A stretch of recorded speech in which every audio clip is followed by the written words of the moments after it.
क्या आप जानते हैं आपके ब्रेन को कार्बोहाइड्रेट चाहिए अच्छे अच्छी मात्रा में? और क्या आप जानते हैं कि आपकी जो जितनी भी एनर्जी है वो सारा का सारा उसका सोर्स कार्बोहाइड्रेट्स है। बहुत इंपॉर्टेंट होते हैं हमारे लिए, लेकिन इनका बहुत ज्यादा होना वेट गेन और बहुत सारी प्रॉब्लम्स को ला सकता है लाइफ में। नमस्कार दोस्तों, मैं सरिता चौहान और स्वागत है आपका आज के फिटनेस मंत्रा एपिसोड में।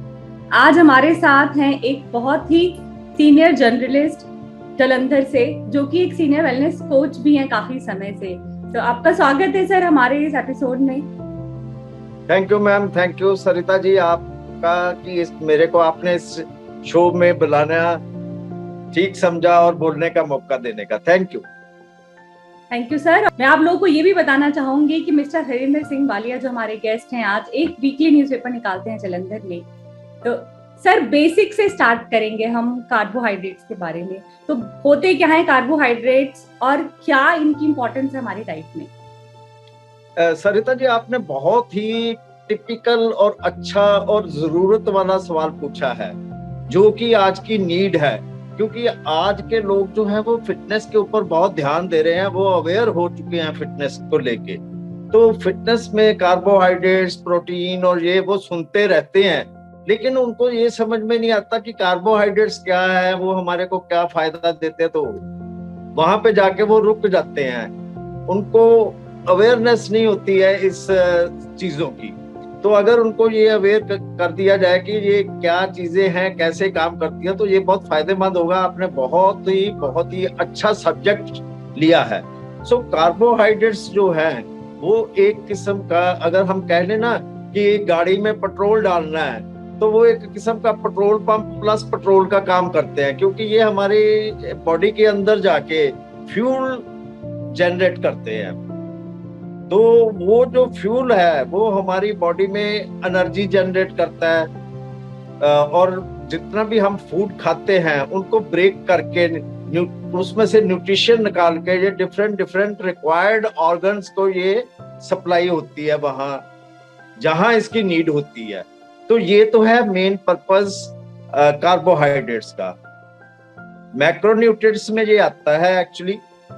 और ये जो है ये 3 टाइप का होता है, मोनोसैक्राइड्स, डाइसैक्राइड्स और पॉलीसैक्राइड्स। लेकिन इसका बेस क्या है कि ग्लूकोज लेना। ग्लूकोज मेन फ्यूल है बॉडी का। तो ग्लूकोज लेना जो है मेन सोर्स, वो है जरूरत है बॉडी की। इसलिए ये जो है कार्बोहाइड्रेट्स से हम इसको लेते हैं, ताकि हमारी जो अर्ज है बॉडी की, वो हंगर की नहीं, बॉडी की जो अर्ज है वो पूरी हो सके। हंगर जो है वो तो एक पेट में भरना है बस, दैट्स ऑल। चाहे पानी भर लो उसका भी कोई फर्क नहीं पड़ता है। जी सरिता जी। सर इसके बाद मैं एक और चीज बहुत इंपॉर्टेंट जानना चाहूंगी, जो कि है कि बहुत ज्यादा हम सुनते हैं good carbohydrates and bad carbs. बहुत ज्यादा है कि काफी, मतलब ये कहते हैं ना, एक टर्म्स ऐसी हो गई हैं जो हम अक्सर सुनाई देती है न्यूट्रिशन में। तो ये क्या है गुड कार्ब्स, बैड कार्ब, और इनके मतलब क्या सोर्सेज हैं? देखिए, बहुत ही ये आपका एक सवाल के बाद दूसरा सवाल बहुत अच्छा है। ये उससे भी अच्छा सवाल है, गुड कार्ब्स और बैड कार्ब्स। इसके ऊपर एक जो स्टडी चलती आ रही है बहुत पुरानी, वो बहुत ज्यादा इसके ऊपर कंसंट्रेट कर रहे हैं कि गुड कार्ब्स क्या होते हैं और बैड कार्ब्स क्या होते हैं। है दोनों ही जरूरत है, हमारे शरीर को दोनों कार्ब्स की जरूरत है। बैड कार्ब्स की भी जरूरत है, गुड कार्ब्स की भी जरूरत है। डिपेंड करता है हमारी बॉडी की एक्टिविटी के ऊपर, हमारी लाइफस्टाइल के ऊपर। तो अगर इसको सिर्फ हमने क्लासिफाई करना है, तो गुड कार्ब है जो हम जमीन से लेते हैं, उगाते हैं। वीट हो गया और ये पोटैटोज हो गए, ये सारी चीजें जो है ये गुड कार्ब्स में आ जाती हैं। और जो बैड कार्ब्स, वो भी एज इट इज गुड है। मैं दोनों को गुड बोल रहा हूँ, वो as it is he good है। वो इसलिए गुड है, बैड कार्ब्स जिसको हम बैड कहते हैं उसको इसलिए बैड कहा जाता है क्योंकि उसके जो है वो प्रोसेस्ड होते हैं। जैसे कैंडी हो गई, और ये कैंडी हो गई, केक हो गया, पेस्ट्री हो गई, वो क्या करते हैं कि एकदम से हम खाते हैं एकदम से हम खाते हैं तो वो एकदम से ग्लूकोज में तब्दील हो जाता है, एकदम से हमारा ग्लूकोज हाई कर देता है, ग्लूकोज लेवल हाई कर देता है। तो जिसको हम गुड कार्ब्स कहते हैं कि जो व्हीट हो गया, होल व्हीट हो गया, ब्राउन राइस हो गई, और फ्रूट हो गए, वेजीज हो गई, ये जो है ये हम इसको गुड कार्ब्स कहते हैं, क्योंकि इसमें फाइबर भी बहुत होता है जो कि हमारे को डाइजेस्टिव सिस्टम में कॉन्स्टिपेशन ना हो इसमें काम देता है, और हमारा ग्लूकोज लेवल जो है उसको भी मेंटेन करता है। इसका जो बॉडी में डिसॉल्व होने का या ग्लूकोज प्रोड्यूस करने का प्रोसेस जो होता है वो एक्चुअली स्लो होता है, वो हाई होता है बैड कार्ब, जिसको हम बैड कार्ब्स कह देते हैं, जिसको हम गुड कार्ब्स कहते हैं, उसमें ये स्लो होता है। तो स्लो होने की वजह से नुकसान भी है, फायदा भी है। नुकसान कैसे है कि अगर कोई एथलेटिक है, एथलीट है कोई, उसको अगर हम गुड कार्ब दे दें और उसको कोई फायदा नहीं होगा, क्योंकि जब तक वो उसमें ग्लूकोज की क्वांटिटी जाएगी तब तक वो एग्जॉस्ट हो जाएगा। तो उसको हमारे को एकदम से या तो डायरेक्ट ग्लूकोज देना पड़ेगा, या फिर कुछ ऐसी चॉकलेट हो गई या ऐसी चीजें हमारे को देनी पड़ेगी, ताकि वो एकदम से उसका जो लेवल है वो बराबर हो जाए, वो बैलेंस हो जाए।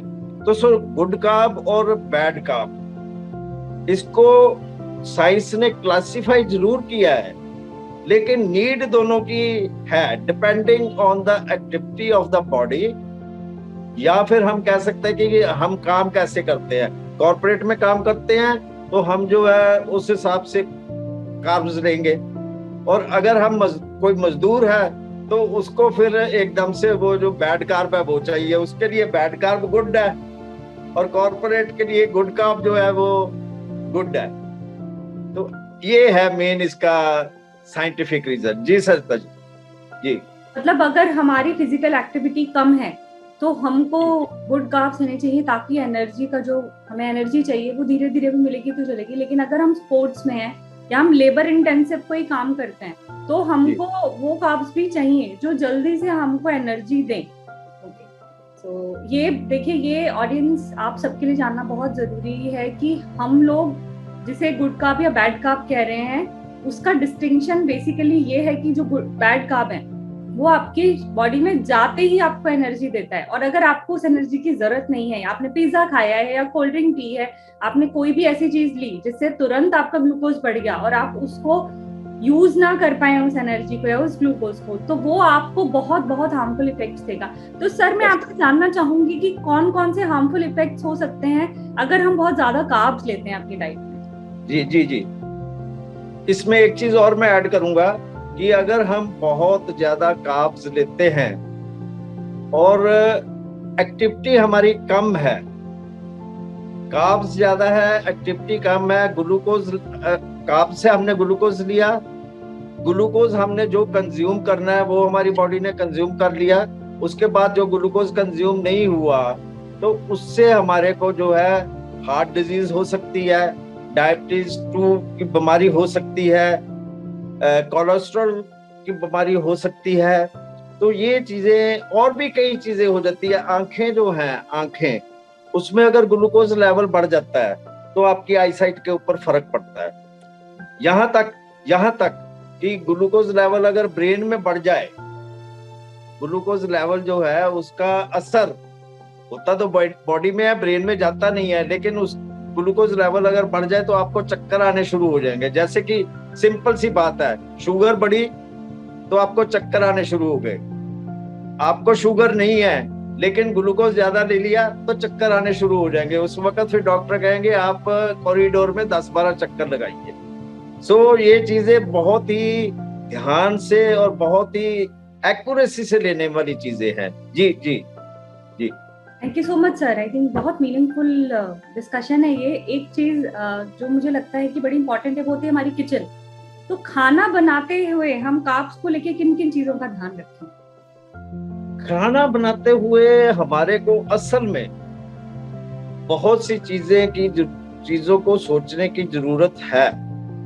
एक तो चलो कार्ब्स की बात हुई, हम बात कर रहे हैं कार्ब्स की, पर इसमें एक छोटी सी अगर एडिशन और कर ली जाए कि हम वो फूड, पहले कार्ब्स की बात करते हैं, वो फूड हम इसमें अटैच करें जो हमारे को जरूरत है, वो कार्ब्स हम इसमें ऐड करें जो हमारे को जरूरत है। अगर हम लो एक्टिव बंदे हैं, घर में काम करते हैं, कॉर्पोरेट सेक्टर में काम करते हैं, कहीं जाते नहीं है, कोई एक्टिविटी नहीं है, सिर्फ रोज जो है 15-20 मिनट एक्सरसाइज कर ली, और वो भी अगर प्रॉपर एक्सरसाइज, यहाँ ये बात ध्यान देने वाली बात है कि प्रॉपर एक्सरसाइज नहीं की। प्रॉपर एक्सरसाइज और एक्सरसाइज में बहुत डिफरेंस है। अगर हमने प्रॉपर एक्सरसाइज नहीं की करते तो हमारे को लो कैलोरीड और लो ग्लूकोज वाला कार्ब्स लेने की जरूरत है। अगर हम ज्यादा एक्टिव हैं और हम ज्यादा काम करते हैं तो उसमें तो वो कहते हैं ना कि पत्थर भी हजम, तो कार्ब क्या चीज है, तो वो कार्ब हजम हो जाएगा। यहाँ पे एक ऐड करना चाहता हूँ बात कि आप जो है वो खाना ढक के मत बनाइए, कुकर में मत बनाइए, धीमी आंच पे बनाइए। धीमी आंच पे खाना जो बनता है उसमें न्यूट्रिशन की वेस्टेज होती है वो बहुत कम होती है। फास्ट फायर के ऊपर न्यूट्रिशन की वेस्टेज बहुत ज्यादा हो जाती है। और दूसरी बात, जब उसको हम ढक के बनाते हैं तब भी बहुत से न्यूट्रिशन जो है वो भाप के अंदर खत्म हो जाते हैं, और बहुत सी ऐसी चीजें हैं जो खराब होती है हमारी बॉडी के लिए, वो अंदर की अंदर ही रह जाती हैं। तो अगर ढक के नहीं बना रहे हैं तो वो बाहर निकल जाती है। तो ये 2-3 चीजें, और अगर हो सके तो अपने आप, अगर हम कुछ नहीं गुना पाते, हम अपने आप कोई मंत्र उच्चारण नहीं कर पाते, तो म्यूजिक वो लगा ले, मंत्र उच्चारण का म्यूजिक लगा दे, वो कार्ब, प्रोटीन और इन सबसे ज्यादा बेटर काम करेगा। जी सरिता जी। नहीं, इंटरेस्टिंग आंसर सर। बहुत आई थिंक एक चीज है जो मुझे लगता है कि हम बहुत बारी ऐसा सोच लेते हैं कि हम सब कुछ ठीक कर रहे हैं, हम बेस्ट चीजें लाते हैं बनाने के लिए, खाने के लिए, लेकिन छोटे छोटे पॉइंट्स हम मिस कर जाते हैं कि हम किस भावना से बना रहे हैं उस खाने को, हम उसे ढक रहे हैं या नहीं ढक रहे हैं। तो कुछ खाना ऐसा है जिसे आप ढक के बनाएं तो इम्पोर्टेंट है, और कुछ चीजें ऐसी हैं जिन्हें आप नहीं ढक के बनाएं तो इम्पोर्टेंट। तो ये आपने बहुत I think very meaningful points जो हमें बहुत हेल्प करेंगे। एक क्वेश्चन सर लास्ट, जो कि वेट लॉस जो लोग करना चाहते हैं उनके लिए आप कार्बोहाइड्रेट से रिलेटेड अगर कुछ टिप्स दे सकें, या नॉर्मली भी डाइट से रिलेटेड कुछ टिप्स दे सकें तो बहुत हेल्पफुल होगा। जी, अगेन बहुत अच्छा सवाल। तो ना, एक आजकल एक प्रचलन चला हुआ वेट लॉस का। वेट लॉस करना इतना मुश्किल काम नहीं है, इसको हम कह देते हैं कि बहुत मुश्किल है। इतना मुश्किल काम नहीं है, क्योंकि बहुत सी चीजें इसके ऊपर डिपेंड करती हैं, जैसे जीआई और कैलोरीज, फैट्स, ये सारी चीजें डिपेंड करती हैं। तो फिर वही बात आ जाएगी कि अगर कोई बंदा जो नॉन वेज खाता है, अगर वो चिकन भी बहुत तरीके से बनाता है तो वो लो जीआई का बना सकता है। अगर वो चिकन भी बनाता है तो लो जीआई का बना सकता है। और अगर हम खीर भी बनाते हैं तो वो हाई जीआई की बन सकती है। तो ये एक बनाने का तरीका है, इसके ऊपर इतनी ज्यादा वो करने की जरूरत नहीं है। जरूरत किस बात की है? बात आपकी जो है वो वेट लॉस की। वेट लॉस सीधी सी बात है, कैलोरी मैनेजमेंट। हम अगर ध्यान देते थे, जैसे लेडीज को 1800 कैलोरीज चाहिए, जेंट्स को 2000 कैलोरीज चाहिए, नॉर्मली एवरेज की बात कर रहे हैं। तो हमारे को ध्यान रखना चाहिए, हमारे को एक डाटा बना के रखना चाहिए कि मैं ये जो सुबह नाश्ता कर रहा हूँ, दोपहर को नाश्ता कर रहा हूँ, शाम को जो कुछ भी कर रहा हूँ, वो मेरी कितनी कैलोरीज बनी। अगर बढ़ गया तो जॉगिंग कर ली, तो कैलोरीज बर्न कर ली। तो अगर घट गई तो फिर कोई इतनी बड़ी बात नहीं है, हालांकि उससे कमजोरी आएगी।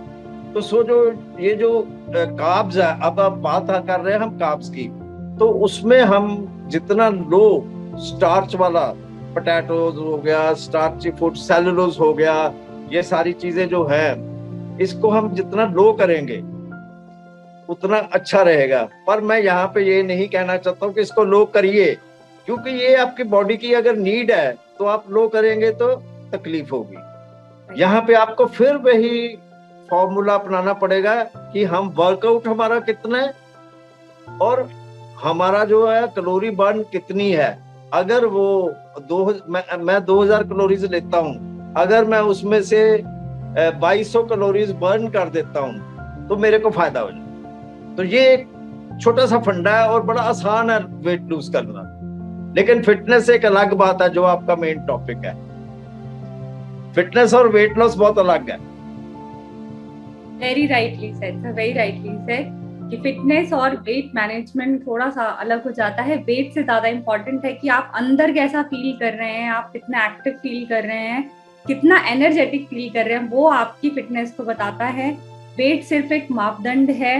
आपका जो दिनचर्या में आप जो फूड इनटेक कर रहे हैं, कहीं ना कहीं वो आपकी बॉडी जो डाइजेस्ट नहीं कर पा रही, वो हो सकता है कोई और चैलेंजेस हो, तो वो आपको सिर्फ वही बताता है कि कहीं ना कहीं आपको डाइट के थ्रू आप फैट ज्यादा ले रहे हैं, कार्ब ज्यादा ले रहे हैं, उन्हें आप बर्न नहीं कर रहे हैं, उसमें कुछ आपके मेडिकल चैलेंजेस भी हो सकते हैं। Thank you so much sir, बहुत ही मीनिंगफुल डिस्कशन था और लोगों को बहुत हेल्प होगी आपने जो पॉइंट्स बताए।